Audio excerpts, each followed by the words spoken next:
Hello, dear learners. So, here is the class 2 of the Teaching Aptitude Unit for UGC NET Paper 1. So, today we are discussing the topics forms of education and the factors which affect the aims of education, and we will discuss some points about the aims and objective of education as per NEP 1986 and NEP 2020. Okay, let us start. Forms of education. So as we already know, we are seeing the three forms of education which are formal, informal and non-formal. So formal जो एक education का form है वो किस तरीके का होता है, वो होता है प्री प्लान्ड एंड ऑर्गेनाइज्ड होता है। जैसे हम स्कूल में जाते हैं, पहले से ही उसमें प्री प्लान होता है कि हमें इस साल ये चीज़ें करनी हैं। So student and the teacher वो बोथ अवेयर रहते हैं of the fact and engage themself through a process of education. जैसे क्लासरूम में जो हमारी लर्निंग होती है, that is the example of formal education. Institute में ग्रेडिंग सर्टिफिकेशन हम कोर्स करते हैं, और planned education of different subjects with the proper syllabus acquired by attending an institution. Okay, next then informal education क्या होता है? This type of education where an a parent is teaching a child, जहाँ पे indirect teaching होती है, spontaneous teaching होती है।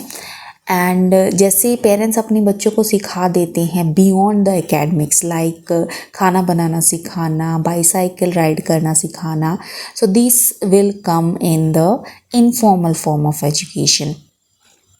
सो लोग जो हैं, people can also get informal education through books और educational websites. Okay, so it is not preplanned, not deliberate. Okay, it is an experience that an individual garners by undergoing regular practice and observing others. दूसरों को observe करके हम सीखते हैं. Next is your non-formal education. Non formal education है जो आपकी होती है, फ्लेक्सिबल होती है और ओपन सिस्टम होता है इसमें। So it refers to adult basic education, adult literacy education और skill development. It takes different form of learning which is consistently and systematically provided in order to develop a particular skill or ability in an individual. ये बहुत ज़्यादा flexible होती है और इसमें include होती है a wide range of activities, जैसे फिटनेस प्रोग्राम्स हो गया, community based adult education courses हो गए, फ्री कोर्सेज हो गए डिफरेंट प्लेटफॉर्म्स पे. Okay, that will be your non-formal education. So non-formal education में सर्टिफिकेट आपके इन्वॉल्व हो भी सकते हैं, नहीं भी हो सकते, कि ये पार्ट टाइम भी हो सकती है, फुल टाइम हो सकती है, एज अ प्रोफेशन भी हो सकती हैं. एंड इसमें both theoretical and practical education भी होती हैं, हाईली फ्लेक्सिबल होती है, एडजस्टेबल होती है. ओके, सो आई होप ये तीनों फॉर्म्स आपको क्लियर हो गए होंगे. नाउ अभी मैं आपको दो टर्म्स पढ़ाऊँगी जो बहुत ज़्यादा इम्पॉर्टेंट है. सो ये हैं आपका inculturation and acculturation. So inculturation का मतलब क्या होता है? The process in which the young generation learns the traditional ways of society. This differs from society to society. जो हम अपनी सोसाइटी में हमारी ट्रेडिशनल चीज़ों को सीखते हैं, ओके, एक जनरेशन से दूसरी जनरेशन को वो पास हो जाती है. सो वो चीज़ें कहलाती हैं इनकल्चरेशन. ओके, और ये सोसाइटी टू सोसाइटी अलग अलग होती हैं. और फिर अकल्चरेशन क्या होता है? ये एक ऐसा प्रोसेस है विच अ पर्सन और group from one culture comes to adapt the practices and values of another while still retaining their own distinct culture. इसमें क्या होता है, एक जो पर्सन किसी अलग कल्चर से है, वो दूसरे कल्चर में जो कस्टम्स या ट्रेडिशंस होते हैं, प्रैक्टिसेस होती हैं, उनको सीखने की कोशिश करता है. इसमें ऐसा नहीं होता कि वो अपने कल्चर को भूल जाए. नो, अपने कल्चर को भी वो बनाए रखता है और उसके साथ साथ वो दूसरे कल्चर को भी, दूसरे कल्चर की प्रैक्टिसेस या वैल्यूज़ को सीखने की कोशिश करता है। This concept has become important in an increasingly globalised society. Okay, so हमें अपने दूसरे कल्चर्स को जानना चाहिए, समझना चाहिए, और ऐसा नहीं होना चाहिए कि हम अपने कल्चर को ही भूल जाएं, दूसरे कल्चर को अडॉप्ट कर लेना। So that is the meaning of these two terms, enculturation and acculturation. I hope it is clear to you. Now move forward. So here we are going to discuss the factors determining educational aims. बहुत सारे factors होते हैं, हमें देखना पड़ता है कि कौन कौन से फैक्टर्स हैं जो हमें ध्यान में रखने हैं एजुकेशनल एम्स डिसाइड करने से पहले। सो पहला फैक्टर है आपका फिलॉसफी। सो फिलॉसफी और एजुकेशन को हम ये कह सकते हैं कि ये एक सिक्के के दो पहलू हैं। Okay, are the two sides of the same coin. Okay, philosophy जो है is the main factor that determines the aim of education. Philosophy is the main factor and the education क्या करती है, एजुकेशन एक ऐसा साधन बन जाती है जो फिलॉसफी को स्प्रेड करता है। Okay, education is term to be the best means for propagation of philosophy. Next is your human nature. So human nature is closely linked with philosophy. For example, idealist regard unfolding of the divine in man as the aim of education. Okay, so next is your socio-cultural factors and problems. Education ही है जो हमारी society का जो culture है उसे preserve करके रखती है और उसको ट्रांसमिट करने में हेल्प करती है। जो हमारी कल्चरल हेरिटेज हैं, जो हमारे ट्रेडिशंस हैं, उन सभी को एजुकेशन के थ्रू ही हम one generation to another transfer कर सकते हैं। Next is religious factors. So ancient India में Buddhism emphasise the inculcation of the ideals of religion. Education में हमें रिलीजन्स के जो आइडियल्स होते हैं उनको भी इंक्लूड करना ज़रूरी है, जैसे अहिंसा, सत्य, into the prevailing education system. Okay, next is political ideologies. तो पॉलिटिकल आइडियोलॉजीज में the educational aim of a democratic political system can be quite different from that of an autocratic political setup. So हमारा education system depend करेगा हमारी political ideologies पे भी। जो हमारा democratic political system होगा तो हमारे एजुकेशनल एम डिफरेंट होंगे अगर हमारा ऑटोक्रेटिक पॉलिटिकल सेटअप होगा उससे। Okay, next exploration of knowledge. So knowledge is must for good interpersonal relationship, healthy adjustment in life, modification of behaviour, self awareness and social growth. Okay, so education is also the exploration of knowledge is also a source of happiness. Next is vocational. So education should prepare the child to earn his livelihood and make him self-sufficient and efficient in both economic and social factor. बच्चे को इस तरीके से prepare करना भी ज़रूरी है ताकि वो अपना लिवलीहुड भी अचीव कर सके, सेल्फ सफिशिएंट बन सके, सेल्फ एफिशिएंट बन सके, दोनों फैक्टर्स में, चाहे वो इकोनॉमिक हो या सोशल फैक्टर्स हो। Okay, next is your self actualization and total development. So education should help a person to become what he has to become according to his or her individual potential. Education aims at total development of an individual and it includes physical, mental, emotional, social and spiritual development.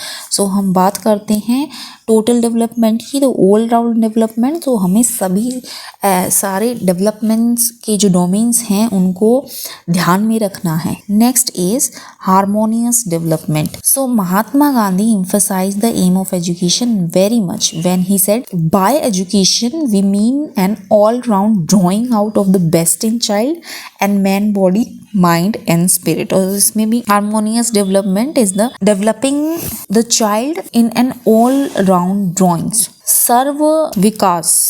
Next is the moral and character development. This is the supreme aim of education. Some educationists consider this. Then Herbert Spencer emphasized that education must enable the child to cultivate more values and virtues, जैसे goodness, purity, courage, honesty. Next is citizenship.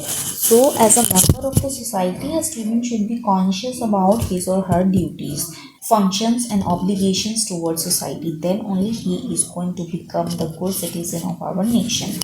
Next is education for leisure. So leisure एक ऐसा time होता है जहाँ पे हम enjoyment and recreation के लिए हम लेजर को यूटिलाइज करते हैं. Okay, it is needed to make us rest and regain energy. अगर लेजर को हम वाइजली यूज़ करें तो हम फिजिकल और मेंटल बैलेंस करना सीख सकते हैं. So artistic, moral and aesthetic developments can be inspired through the beneficial use of leisure time. So अब हम देखेंगे कि जो NEP 1986 थे उसके एम्स एंड ऑब्जेक्टिव्स क्या थे एजुकेशन के लिए. तो सबसे पहला था कि all round material and spiritual development of the people. All round development होना चाहिए, स्पिरिचुअल डेवलपमेंट होना चाहिए लोगों का. Next, cultural orientation and development of interest in Indian culture. So Indian culture के जो भी हमारी ट्रेडिशंस हैं, हमारी एथिक्स हैं, वो एक जनरेशन से दूसरी जनरेशन तक पास हो सकें. सो हमें ध्यान रखना है कि हमारा कल्चर भी इंक्लूड हो हमारी एजुकेशन में. Next is scientific temper. People should develop the scientific temper in themselves ताकि वो जो भी चीज़ें होती हैं उनके पीछे रीज़न जान सकें.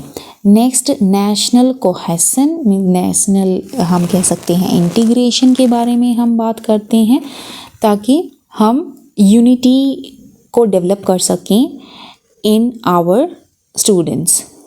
Next is independence of mind and spirit that furthers the goals of socialism, secularism and democracy. Next, manpower development for different level of economy. Okay, so man power development करना मीन्स इकोनॉमी के different levels पे, जैसे jobs के लिए students को तैयार करना या फिर कोई प्रैक्टिकल वर्क्स के लिए, रिसर्च के लिए. सो ये सारा जो है मैन पावर का डेवलप करना ताकि इकोनॉमी को राइज करने के लिए हेल्प मिल सके. Next, promoting research. रिसर्च को प्रमोट करना in all areas of development.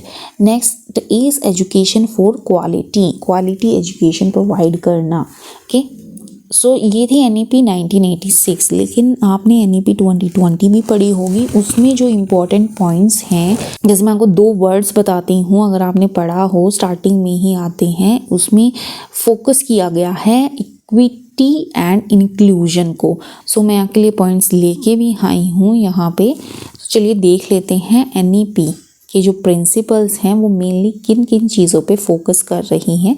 Main points हैं जैसे प्राइमरी एजुकेशन पे, प्री प्राइमरी एजुकेशन पे क्या क्या एम्स हैं एजुकेशन के. Then after that higher education के लिए क्या है. But these are the basic that you must know about it. Okay, so principles of NEP 2020 क्या कहती हैं. Recognizing, identifying and fostering the unique capabilities of each student. तो हर एक student की यूनिक कैपेबिलिटी क्या है, इंडिविजुअलिटी क्या है, that we have to recognize, we have to identify and we have to foster it. Okay, next is flexibility. Flexibility होनी चाहिए education में. ओके, जैसे ऐसा नहीं होना चाहिए कि बच्चे ने एक साइंस सब्जेक्ट्स ले लिया तो वो साइंस ही पढ़ेगा. नहीं, वो आर्ट्स भी पढ़ सकता है, कॉमर्स भी पढ़ सकता है, in between. Okay, next is multi disciplinary and holistic education provide हमें करनी है. It is related with again वो 1986 की NEP में भी था, that is all round development. All the 3 domains are going to include which are cognitive, affective and psychomotor domain. Okay, next is emphasis on conceptual understanding. Okay, so concepts को clear करना ज़्यादा ज़रूरी है बच्चों को, ना कि उनको रटना सिखाना. Next is creativity develop करना and critical thinking develop करना. And next is life skills develop करना. Okay, जैसे communication, students should be communicate well, cooperation, teamwork, all these life skills also we have to inculcate among students. Next is full equity and inclusion. See, these 2 words are very important. See, equity लेके आना student पे, not equality. This not equality, equity लेके आना. मतलब जिसको ज़्यादा ज़रूरत है किसी चीज़ की उसको पहले प्रोवाइड करना और उसको ज़्यादा प्रोवाइड करना ताकि वो बच्चा आगे बढ़ सके. And inclusion means what? Inclusion means all the students have right to sit in the same class, whether they are coming from different backgrounds, whether they are disabled students, whether they are visually impaired students, whether they have learning disorder, all kinds of students, whether they are gifted student, delicate students, all students are coming in the same classroom. That is called inclusion. So this was the second class. I hope you liked it. If you like, please do like, share and subscribe my channel. Thank you. I will be coming with the next class, that is class number 3, and I will be discussing the concept of teaching in coming class. Thank you. Keep learning.